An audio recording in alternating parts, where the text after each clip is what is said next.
É praticamente impossível que na nossa sociedade a pessoa de Jesus Cristo recorrentemente não apareça nos pensamentos, nas afirmações, nas palestras, nas conferências, nos livros de autoajuda. Jesus está entre os maiores best-sellers. Jesus, o maior psicólogo que já existiu, o monge e o executivo. Essas coisas tangenciais a respeito de Jesus. Jesus dá fama. Jesus é fonte de lucro. Jesus é sempre algo ou alguém. Ele, aquilo que ele disse, aquilo que ele fez, sempre é oportuno, sempre está presente em qualquer discurso. É famosa a frase de Ulisses Guimarães na promulgação da Constituição da República Federativa do Brasil de 1988: conhecereis a verdade e a verdade vos libertará. Palavras de Jesus. Pois bem, o pensamento que a humanidade tem a respeito de Jesus e depois o pensamento que nós temos a respeito de Jesus. Convergência e divergência, aspectos tangenciais e aspectos essenciais. O surpreendente é que a palavra de Deus diz que também o demônio tem fé. A segunda leitura de hoje, da carta de São Tiago, capítulo 2, versículos de 14 a 18, ela termina precisamente no versículo 18, mas no versículo 19, que não aparece na segunda leitura de hoje, diz: tu crês em Deus, fazes bem, mas os demônios creem, mas tremem. Também os demônios creem, mas tremem. A surpresa é essa: pode-se crer em Deus odiando-o, pode-se acreditar em Deus não o aceitando, como os demônios fazem. Jesus, no Evangelho de hoje, censura o apóstolo Pedro, poucos segundos depois de ele ter professado a fé essencial em Jesus. Na narrativa de São Marcos, a do Evangelho de hoje, quando Jesus pergunta: e para vocês, quem eu sou? São Pedro responde sobriamente no Evangelho de hoje: tu és o Messias. Mas quem lê o mesmo relato no Evangelho segundo Mateus, percebe que São Pedro diz: tu és o Cristo, ou Messias, que é a mesma coisa, o Filho de Deus vivo. Jesus acrescenta: bem-aventurado és tu, Simão, filho de Jonas, porque não foi a carne nem o sangue que te revelaram isto, mas o meu Pai que está nos céus. Nessa hora, São Pedro diz algo revelado por Deus. Quando Jesus começa a dizer, após esse seu testemunho de fé, que, Evangelho de hoje, era necessário que o Filho do Homem devia sofrer muito, ser rejeitado pelos anciãos, pelos sumos sacerdotes e doutores da lei, devia ser morto e ressuscitar depois de 3 dias, São Pedro começou a repreender Jesus. Para nós entendermos essa repreensão, vamos nos situar na mentalidade dos judeus daquele tempo. Os judeus esperavam o Messias. Os judeus aguardavam o ungido do Pai. Eles esperavam, essa era a fé de Israel. A expectativa em função do cumprimento das promessas que anunciavam a vinda do Salvador era grande. Só que eles imaginavam que o Messias seria um ser que viria trazer, que viria instaurar a felicidade em Israel do ponto de vista puramente humano, numa perspectiva política. O Messias iria expulsar os invasores. No tempo de Jesus eram os romanos. O Messias iria castigar, iria punir, iria matar aqueles que invadiram a terra do povo eleito, e traria um tempo de paz, de satisfação, de bem-estar, onde todas as ânsias seriam satisfeitas, todas as dificuldades do ponto de vista social seriam sanadas. Jesus não correspondeu à expectativa dos judeus daquele tempo. E Pedro aqui é o ilustre representante. Ele disse no Evangelho segundo Mateus: Deus não permitirá que isto te aconteça, Senhor. Ou seja, que o Senhor sofra, que o Senhor seja rejeitado, que o Senhor morra. Reparem, Pedro analisa o fim da vida de Jesus numa perspectiva puramente humana, ou se quisermos usar a categoria que usamos ainda há pouco, Pedro aceita o que é tangencial na pessoa de Jesus, não o que é essencial. Eu vou ser mais claro. As suas palavras são muito bonitas, Jesus, eu aceito. Os seus ensinamentos são belos, suas parábolas, tudo aquilo que o Senhor disse é maravilhoso. Agora, admitir que o Senhor, que nós amamos tanto, morra, que o Senhor sofra, isso não. Eu não vou querer isso. Esse é o pensamento humano. Vamos agora transpor isso para as nossas relações humanas. Qual é a mãe que gosta de ver o filho sofrer? Nenhuma. O problema é que determinadas mães, para não dizer muitas mães, encaram o sofrimento como algo absolutamente mau, como algo que deva ser evitado a qualquer custo. E não é não, José. Não, calma. O sofrimento enquanto meta a ser alcançada, o sofrimento enquanto algo a ser buscado em si, claro que é detestável. Aliás, quem procura o sofrimento pelo sofrimento é um tarado. Tarado aqui não é apenas do ponto de vista sexual, é um doente, é um perturbado. Como se chama? A pessoa que procura o sofrimento como fonte de prazer para si. Masoquista. E aquele que procura o sofrimento do outro como forma de sentir prazer é um sádico. Isso é doença. Além de ser doença, é também pecado. Agora, se o sofrimento foi inserido no contexto de busca de ideais, por exemplo, para você viver a honestidade, você sofrerá muito. Ora, o sofrimento pode ser uma consequência do meu desejo de ser honesto. Quem procura ser honesto numa sociedade permissiva como a nossa, vai sofrer, vai encontrar dificuldades. Ora, eu vou encontrar dificuldades, mas porque eu estou buscando o sofrimento? Eu não busco o sofrimento para depois ser honesto. Eu busco a honestidade e corro o risco, se é que se pode falar de risco, de eu sofrer. Assim é coisa boa, completamente. O que Jesus quis dizer quando ele falou: é necessário que o Filho do Homem sofra, seja rejeitado, morra e ao terceiro dia ressuscite. Ele não veio ao mundo para procurar o sofrimento, ele veio ao mundo por obediência ao Pai, por amor ao Pai e aos homens. Foi para isso que ele veio.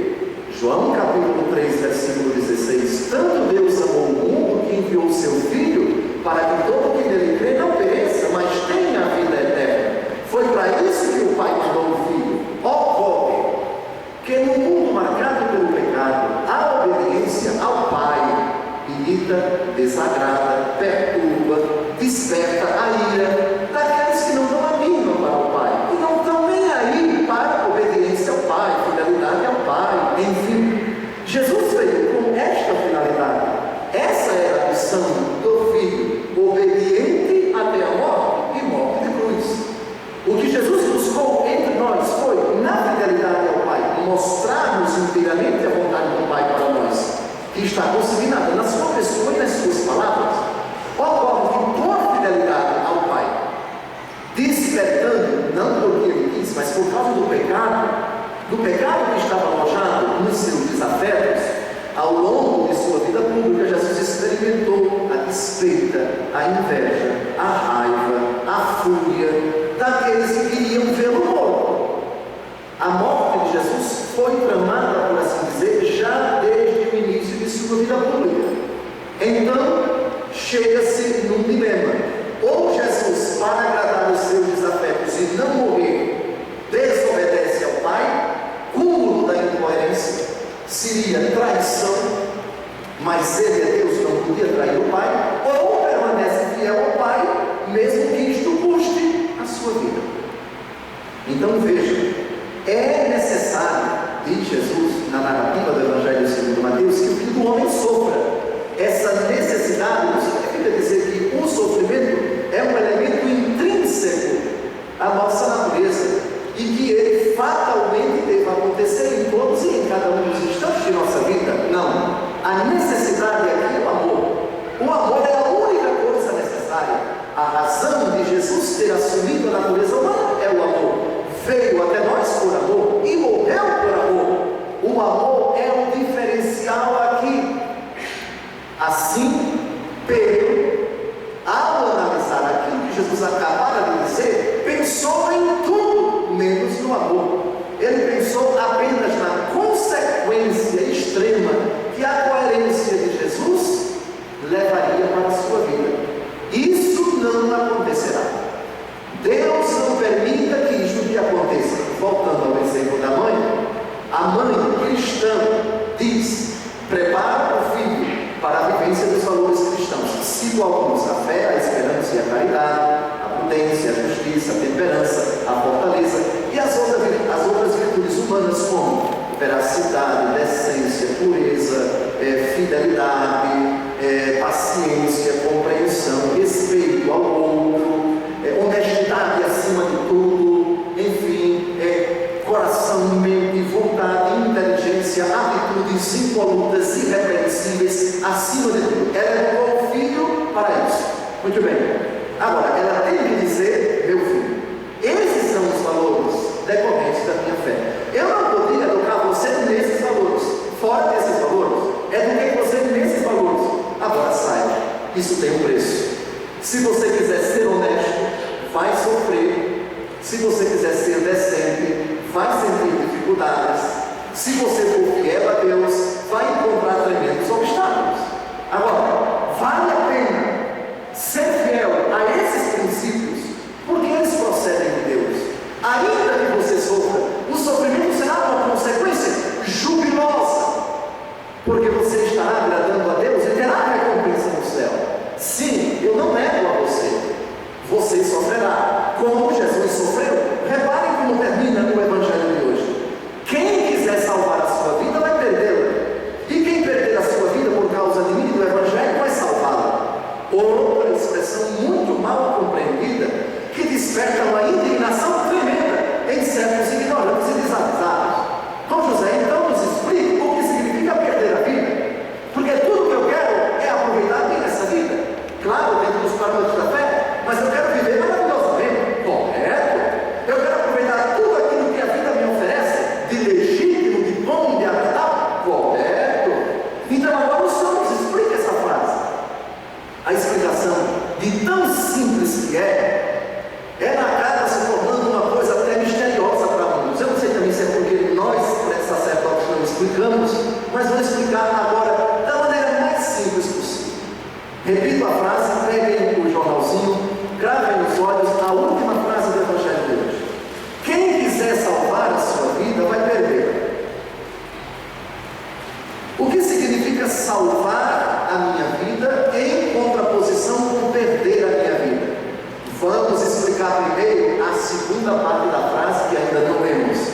Quem perder a sua vida por causa de mim e do Evangelho vai salvá-la. Quando é que nós perdemos uma coisa? Quando não temos a posse dessa coisa. Perdi o relógio. Enquanto você não achar o relógio, você não tem a posse do relógio. Amém? Quando é que eu perco minha vida? Quando eu deixo que outro a tome. Toma, Jesus, a minha vida. Ela não me pertence mais, agora ela é tua. Nossa Senhora perdeu a vida dela nessa hora. Eis aqui a serva. Faça-se em mim segundo a tua palavra. Isso é perder a vida. A partir de hoje, aliás, novidade nenhuma, porque nós rezamos todos os dias no Pai Nosso, seja feita a vossa vontade. Isso é perder a vida. Quando nós, conhecendo a vontade do Senhor,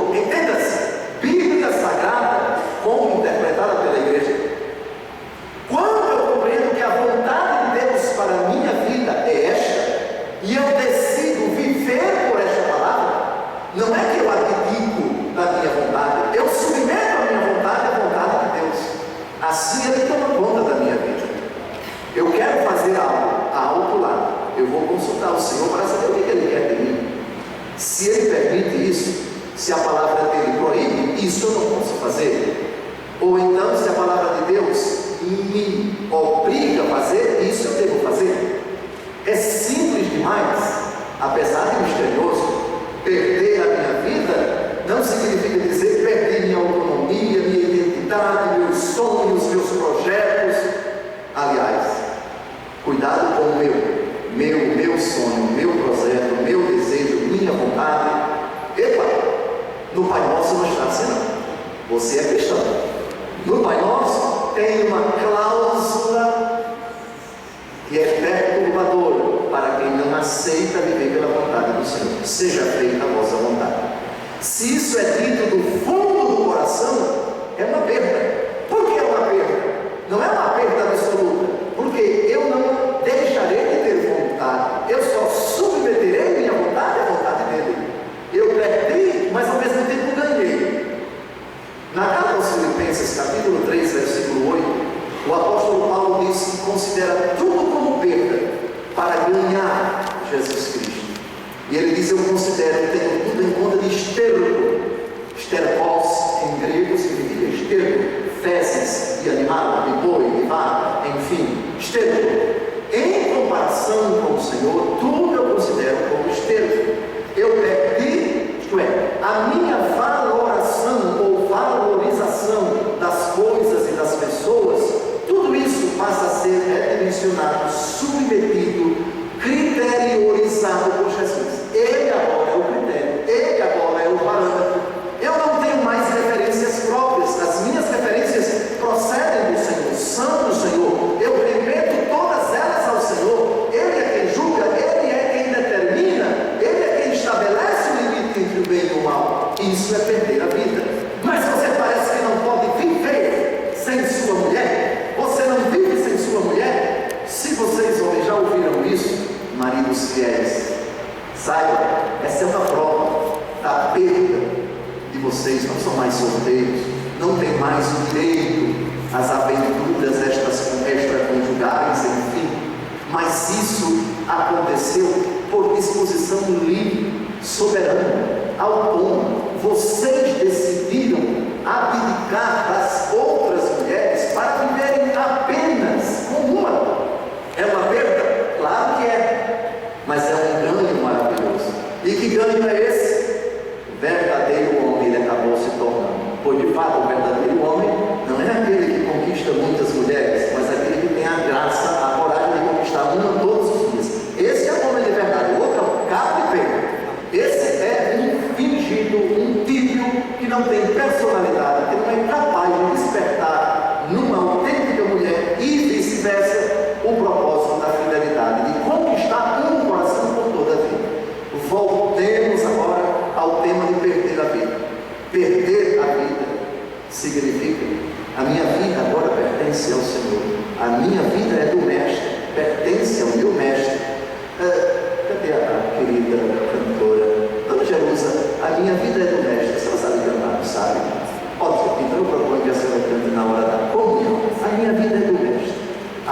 Um canto que ilustra bem como é que nós perdemos a nossa vida. Eis que deixamos tudo e te seguimos.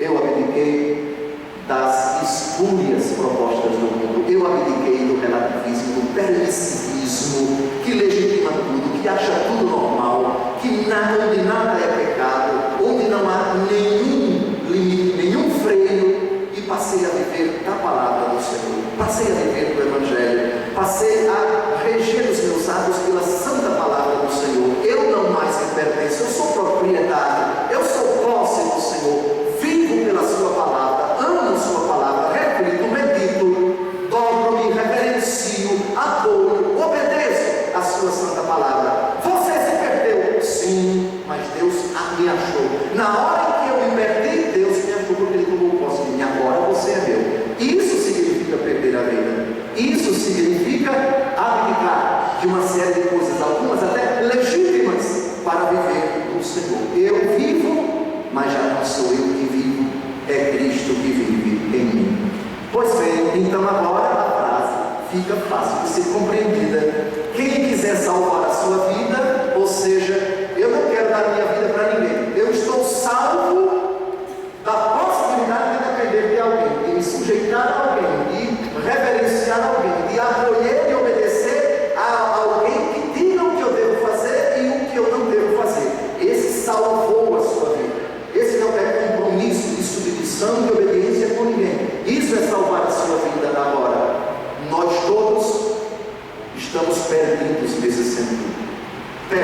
minha vida, porque a entreguei para o Senhor. Não me pertenço mais.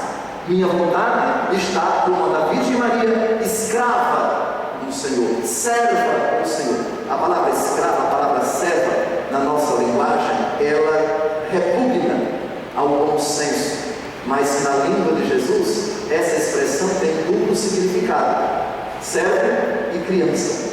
Por isso Jesus disse: quem não se tornar como uma criança não pode entrar no reino dos céus. E o que é que o servo e a criança têm em comum? Eles são dóceis ao pai e à mãe, e só se tornam rebeldes quando os pais dão uma má educação. Mas quando eles são bem educados na disciplina, acolhem sem pestanejar a decisão, a vontade e a ordem do pai e da mãe. Nesse sentido, servo e criança se parecem. Por isso, outra tradução possível para o Magnificat da Virgem Maria: eis aqui a criança do Senhor. Criança não resiste, não faz raciocínios, digamos assim, inteligíveis, perspicazes, elucubrações, questionamentos, sim, mas até que ponto? Mas há controvérsias. É um besta, é um idiota que pensa que a fé é fruto do raciocínio, da investigação, dos estudos, dos diplomas conquistados, do status, enfim, da investigação, do pensar muito, absolutamente. Bem-aventurado és tu, Simão, filho de Jonas, porque não foi a carne nem o sangue que te revelaram isto, mas o meu Pai que está nos céus. Voltemos agora às perguntas de Jesus. Que dizem os homens acerca do Filho do Homem? Jesus não pergunta nada por acaso. Isso tem uma razão de ser. É importante para nós sabermos o que as outras pessoas que não são católicas ou os pseudo-católicos pensam de Jesus. Para quê? Para nós depurarmos a nossa concepção inadequada, imperfeita, às vezes até perigosa, errônea de Jesus Cristo e consolidarmos a nossa. Eles dizem, uns dizem que tu és o Messias, tu és Elias, outros João Batista, outros ainda um dos profetas. Visões errôneas, equivocadas, distorcidas, como nos dias de hoje. Se você conversar com um hippie, podem perguntar: Jesus é um hippie. Na década de 70 fizeram até um filme, blasfemo, Jesus Cristo Superstar. Se você conversar com um depravado, você vai dizer: Jesus era um mulherengo. Ele vai dizer: ele fez sexo com Maria Madalena e teve muitos filhos, e na verdade isso e aquilo outro. Fizeram um filme na década de 80, Jesus Salim Marie, Nossa Senhora era, filme blasfemo, blasfêmia das blasfêmias.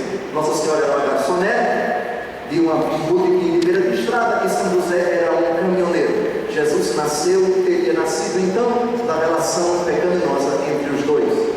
Depois, o Código da Vinci, e assim por diante. Consulte um guerrilheiro, ele vai dizer que Jesus era um revolucionário. Consulte um político, ele vai dizer que Jesus era um grande pensador. Consulte um filósofo, idem, um antropólogo, idem, um sociólogo, idem. E para vocês, quem eu sou? E vós, quem dizeis que eu sou? Tu és o Messias. São Pedro disse isso como fruto da experiência pessoal que ele teve com Jesus. A fé, ela é comunitária, porque o que professamos com a igreja. A nossa fé é a fé da igreja. Mas antes de tudo, a fé é fruto de um encontro entre a minha pessoa e a pessoa de Jesus. E esse encontro é salvífico. Eu encontrei Jesus como meu Salvador, não apenas como aquele que resolveu meus problemas, que realizou os milagres de que eu necessitava, que me atendeu quando eu o invoquei. Sim, Ele é justiça, bondade, Ele defende os humildes. Eu estava oprimido e salvou-me, como cantamos no Salmo. Mas antes de tudo, o núcleo da verdadeira personalidade de Jesus é esta: Ele é Deus, Deus Salvador, Deus que por mim se encarnou, Deus que por mim morreu, derramou o seu sangue, deu a sua vida para que eu me salvasse.